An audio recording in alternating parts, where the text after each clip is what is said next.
I need to explain everything from the start to make sense of this mess. I met Jack in 2018 at our mutual friend Mike's housewarming party. I wasn't interested in dating then because of my previous relationship.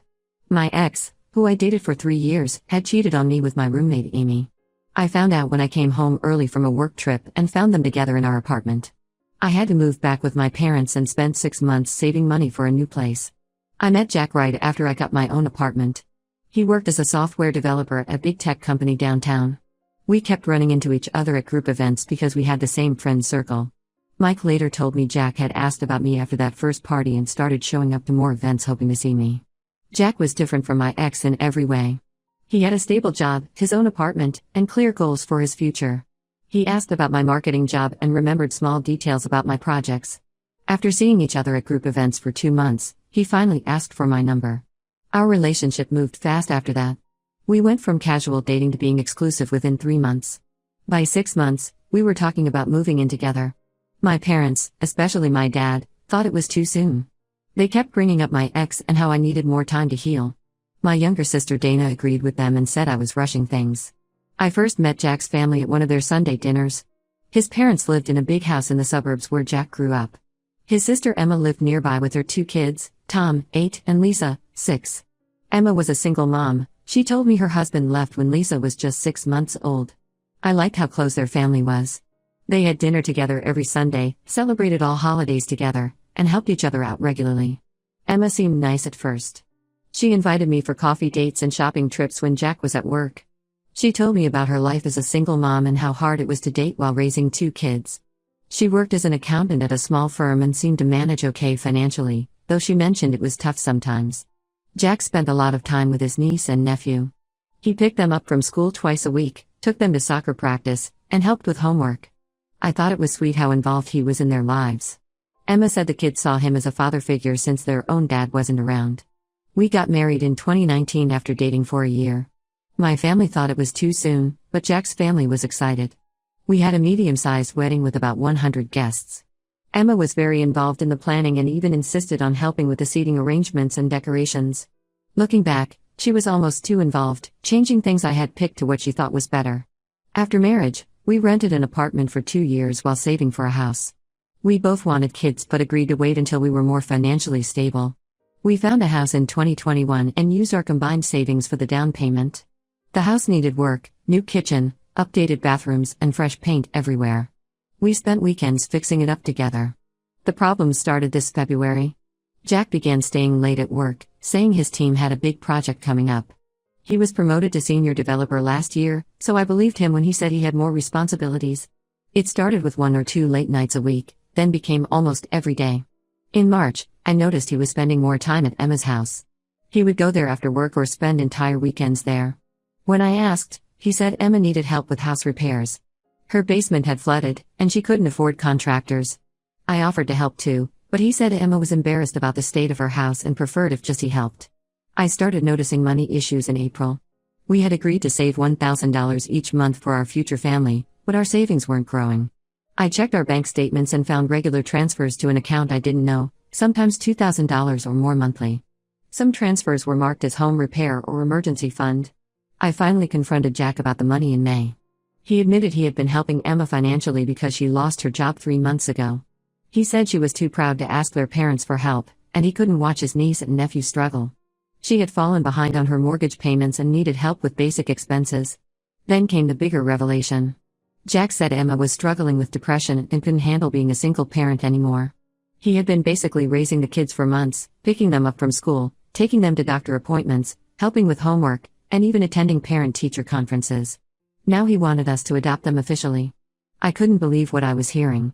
We had our own plans, traveling, saving money, having our own kids when we were ready. Now Jack wanted to adopt 2 children without even discussing it with me first. He had made this huge decision that would change our entire lives without including me. When I tried to explain my concerns, Jack got angry. He said I was being selfish and that family comes first. He brought up my broken family background, my parents divorced when I was 12, and said I didn't understand the importance of keeping families together.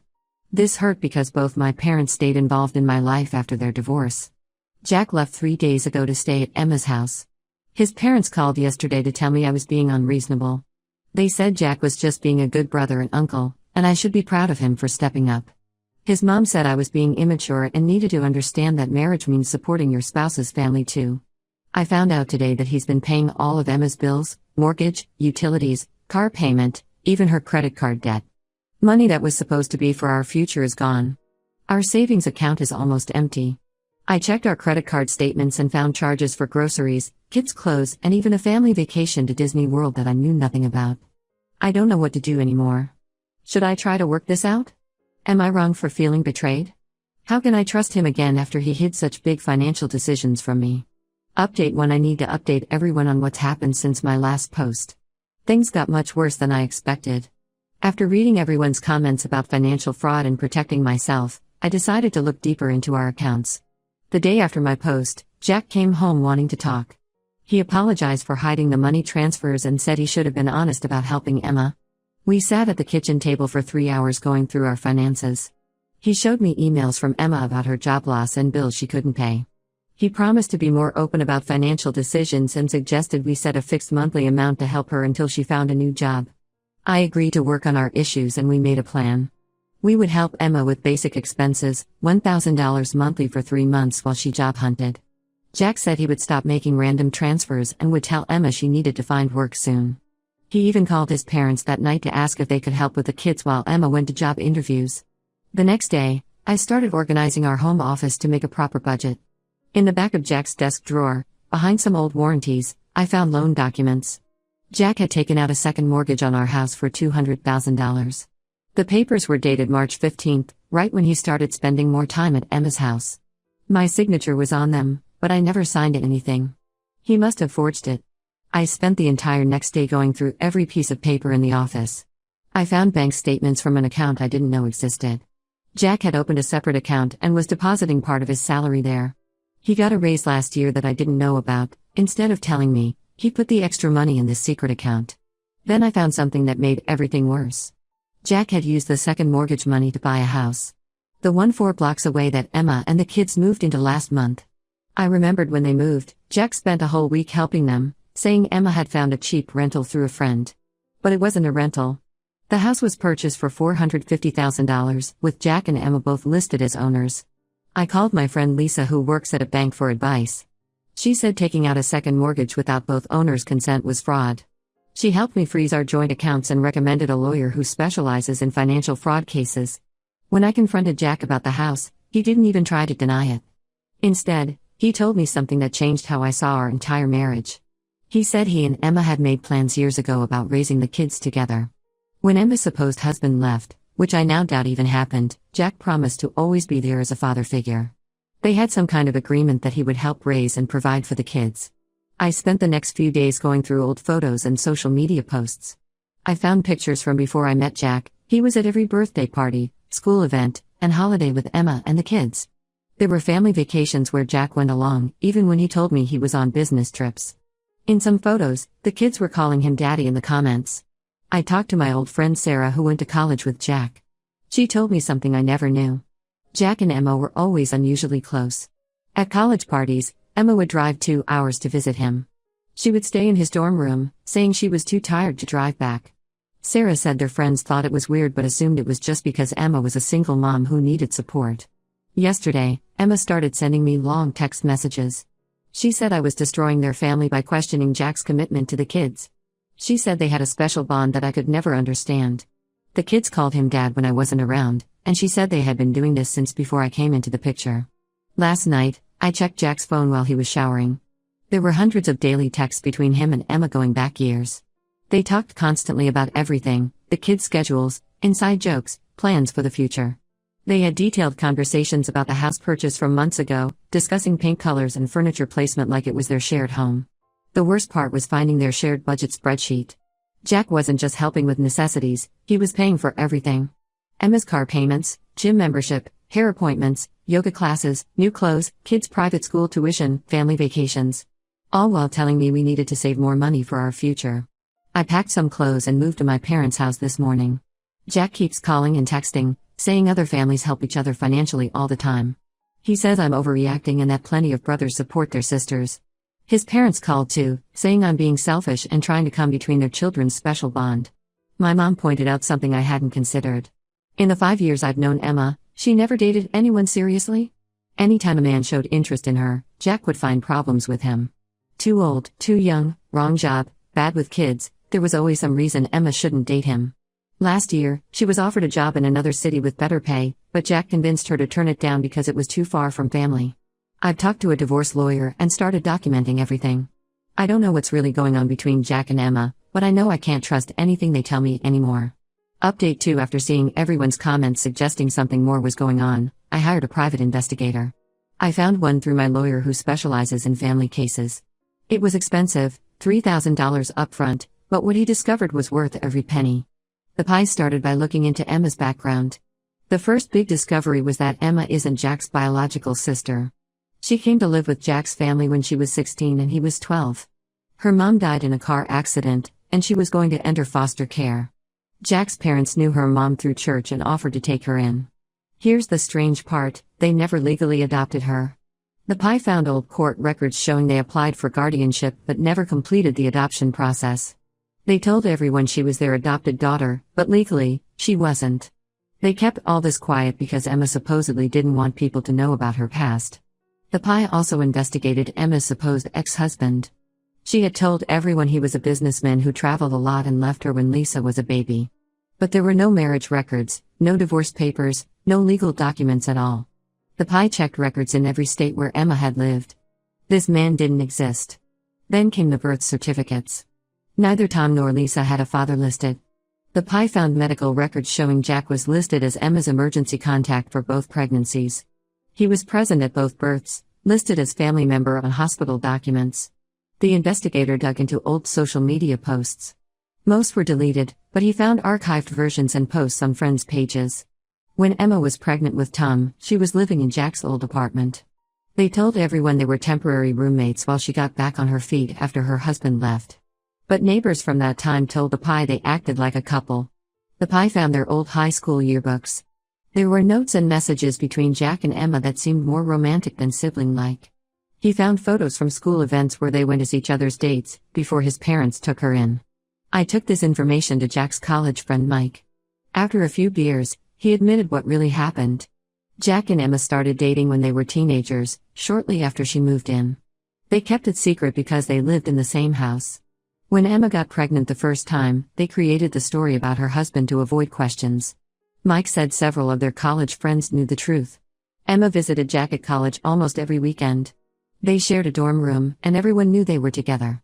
They thought it was weird but didn't judge because Emma wasn't really his sister. The pie also found financial records showing joint accounts and property purchases going back years.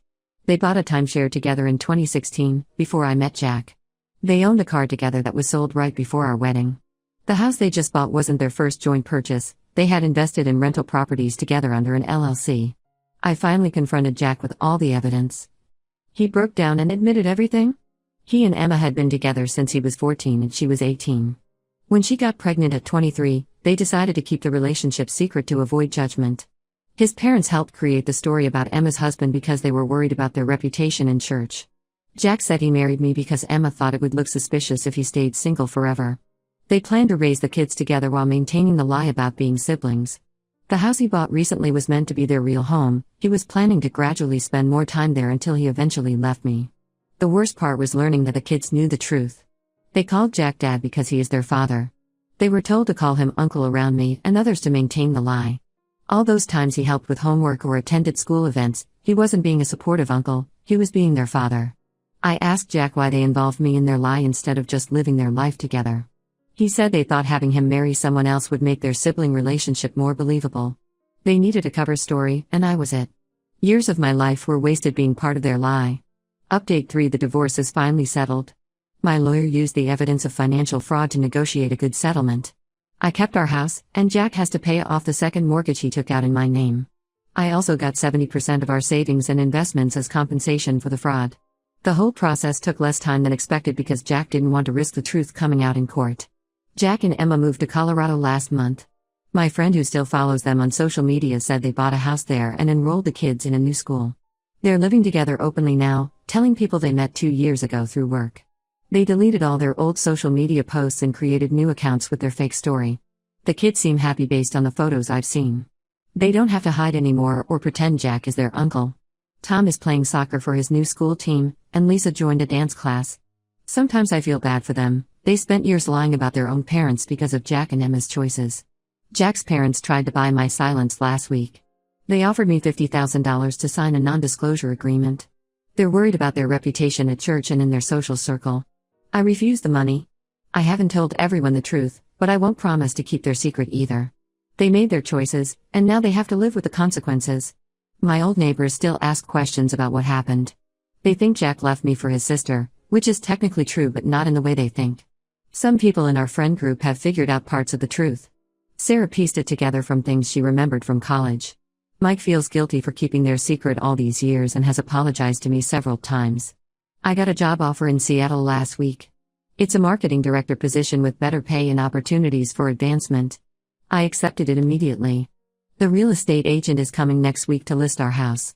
I need a fresh start somewhere new, away from all the whispers and questions. My lawyer helped me fully separate our finances. I found more secret accounts and joint purchases that Jack and Emma had made over the years. There was even a college fund for the kids that Jack had been contributing to since before I met him. All the money he said we were saving for our future was actually going to his other family. I went on a few dates recently, but I'm taking things slow. It's hard to trust people after discovering such a huge lie.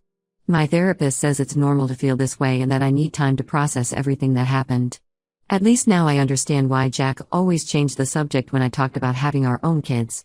My parents have been surprisingly supportive through all this. Even my dad, who was skeptical about Jack from the start, hasn't once said I told you so. They helped me pack up the house and are driving with me to Seattle next month. My sister Dana found me a good therapist there who specializes in helping people after betrayal. The hardest part isn't losing Jack, it's realizing that our entire relationship was fake. Every family dinner, every holiday, every conversation about our future, every moment I thought we were building a life together. It was all part of their cover story. I was never his wife, I was just a convenient way to hide his real relationship. I still have questions that will probably never be answered. Like why they chose me specifically, or how they managed to lie for so long without slipping up. But I'm done trying to understand their choices. I'm focusing on rebuilding my life and moving forward. Sometimes the best revenge is just living well and leaving the past behind.